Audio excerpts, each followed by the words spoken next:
Right, let's do a quick video, a quick overview of Jubilee. Now I'm just going to give you my quick thoughts, and then we're going to look at a quick little snippet of gameplay, looking at a little bit of the utility factors and as well damage output. There are some tasty amounts of damage capable from this champion.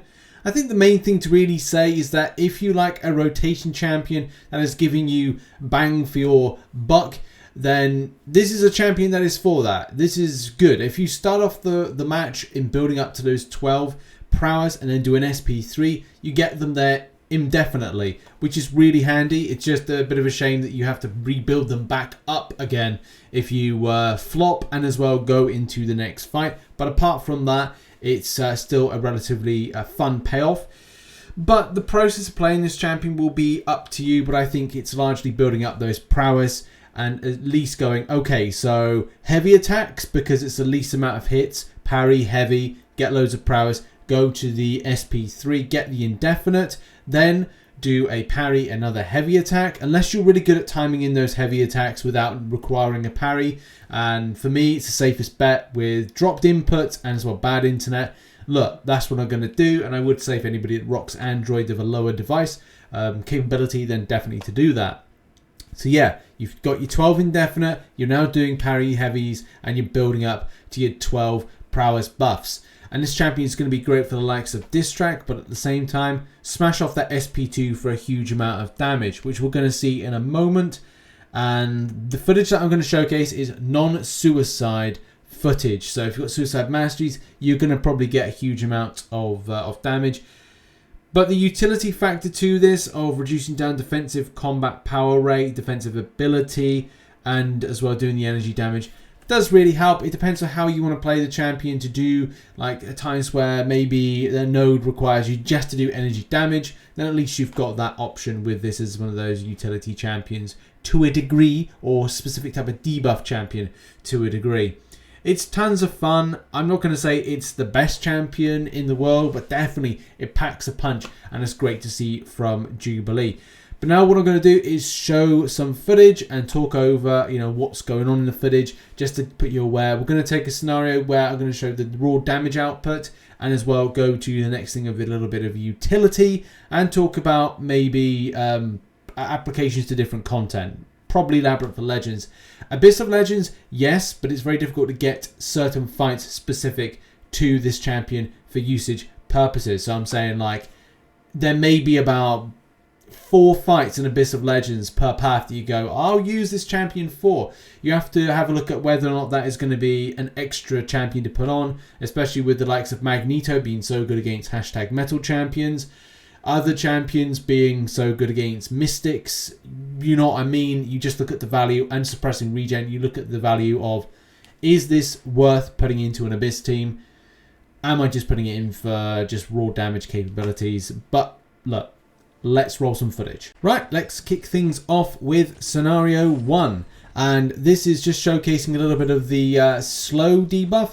Now, I did have a bit of a trouble when I was trying to put this together. It's just understanding the rotations and how you want to rotate through. But that slow debuff, man, if you can get that consistently on, and man, look at the stacking. It does give you somewhat an option for 6.2.6 and the champion fight. But look, I made a mistake there, and it's just, that's one thing I would say is a criticism. Is just understanding the rotation side of things and how you put it in.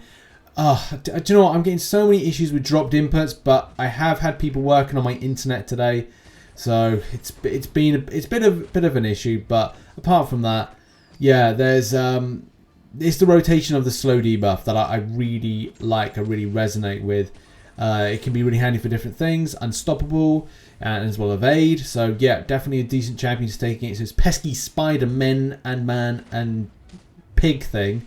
But yeah, the rotation is just. It's the most annoying thing, I think, but apart from that, the champion's pretty cool. It's just timing in well, how I time it in. And that's the problem as well. That was definitely a mistake there because I was looking too much on the rotation. So, yes, I like the champion, and I think I like it more for the damage. It's just, I don't want to watch the top left-hand corner all the time. I'd rather go like, okay, end the hit on a light, and then I get this firework or end a combo on this and get that. It just means that when you scale into throwing your special attacks, you know what you're doing. And I think that's my only criticism about the champion. Apart from that, it's pretty spot on when it comes to damage output and fun. Because I do parry heavy a lot in order to do the elements of getting the prowess buff, it doesn't really work out for Labyrinth of Legends unless I really want to persevere. But look, it is an option. You can use it for Labyrinth of Legends. It's just, personally, to me, I didn't like the idea of wasting my limber based on the globals because I wanted to do parry heavy method to build up my prowess. But look, this is me showcasing the damage side of things, and we've got 12 of the prowess. They've now turned indefinite because I've done the SP3. I'm now doing parry heavy to build up quickly for the prowess, so it's less hits to get to the prowess for the SP2. And did I really need to do this way? Probably not. I've now reached a point where I've not built up quite so quickly, and I could throw an SP1 to maximize some energy damage, but I'm more interested in seeing some big yellow numbers. And even though I'm gonna show the normal speed for this particular video, but I ended up doing, I think it was 71,000 on the first hit. We're just gonna see what the... Now I wanted to be in the yellow or golden mode, the fireworks surge that they see at screen. 71,000 for the first point, 40 something thousand I think it was for the first one.